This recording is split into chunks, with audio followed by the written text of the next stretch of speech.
ভাবুন তো, একই ক্লাব, একই ড্রেসিং রুম, একই লক্ষ্য। ক্যানাডান মাটিতে ক্যাভেলারি এফসির জার্সিতে একসঙ্গে খেলছেন সমিত সোম ও জাহেদ আহমেদ। কাগজে কলমে এখনও এটা কেবলই একটি সম্ভাবনার গল্প, কিন্তু যদি বাস্তবে এমন কিছু ঘটে, তাহলে সেটি শুধু দুজন ফুটবলারের ব্যক্তিগত সাফল্য নয়, বরং পুরো বাংলাদেশ ফুটবলের জন্যই হতে পারে এক বড় ইতিবাচক বার্তা। এই মুহূর্তে বাস্তব চিত্রটা এমন: সমিত সোম ইতোমধ্যেই ক্যাভেলারি এফসির একজন গুরুত্বপূর্ণ সদস্য, আর জাহেদ আহমেদ রয়েছেন ক্যানাডায় স্পষ্ট লক্ষ্য নিয়ে একটি ভালো ক্লাব খুঁজে পাওয়া। সমিত সোম যে ক্যানাডায় থাকেন সেটি নতুন কোনো তথ্য নয়, বরং নতুন যেটা তা হলো তার বর্তমান চুক্তি শেষ হওয়ার গুঞ্জন, আর সেটিকে ঘিরে সোশ্যাল মিডিয়ায় নানা রকম আলোচনা।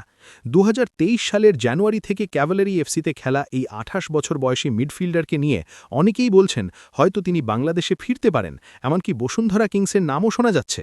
কিন্তু বাস্তবতা হলো, এখন পর্যন্ত এসব কথার পেছনে কোনো শক্ত নির্ভরযোগ্য সূত্র নেই, বরং ফুটবল লজিক, পেশাদার বাস্তবতা আর কেরিয়ার পরিকল্পনার দিক থেকে দেখলে সমিত সোমের ক্যাভেলারি এফসিতেই চুক্তি নবায়নের সম্ভাবনাই বেশি বলে মনে হয়।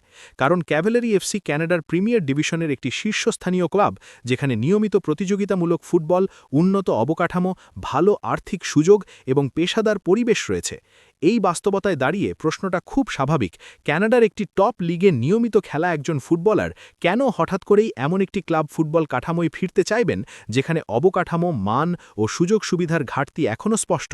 সমিত সোম জাতীয় দলে খেলতে এসেছেন আবেগ, শিকড়ের টান আর গৌরবের জায়গা থেকে। এটা নিয়ে কোনো দ্বিধা নেই। জাতীয় দলের জার্সি মানেই আলাদা এক সম্মান, আলাদা এক পরিচয়। কিন্তু ক্লাব ফুটবল ভিন্ন বাস্তবতা। সেখানে পেশাদার সিদ্ধান্ত, আর্থিক নিরাপত্তা, কেরিয়ারের ভবিষ্যৎ সবকিছু হিসেব করে এগোতে হয়। একজন ফুটবলারের কেরিয়ারের সবচেয়ে বড় অংশই গড়ে ওঠে ক্লাব ফুটবলের মাধ্যমে, আর সেই জায়গা থেকেই ভালো ক্লাব বেছে নেওয়া প্রায় সব ফুটবলারের জন্যই সবচেয়ে গুরুত্বপূর্ণ সিদ্ধান্তগুলোর একটি। এই কারণেই অনেকের কাছে বসুন্ধরা কিংস কিংবা বাংলাদেশের অন্য কোনো ক্লাবে সমিত সোমের সম্ভাব্য আগমন এখনও ফুটবল লজিকে ভিত্তিহীনই মনে হয়। বাংলাদেশের ক্লাব ফুটবলের বর্তমান অবস্থা, মাঠের মান, প্রশিক্ষণ সুবিধা ও সামগ্রিক কাঠামো নিয়ে প্রশ্ন নতুন কিছু নয়। বসুন্ধরা কিংস ছাড়া অন্য ক্লাবগুলোর অবকাঠামো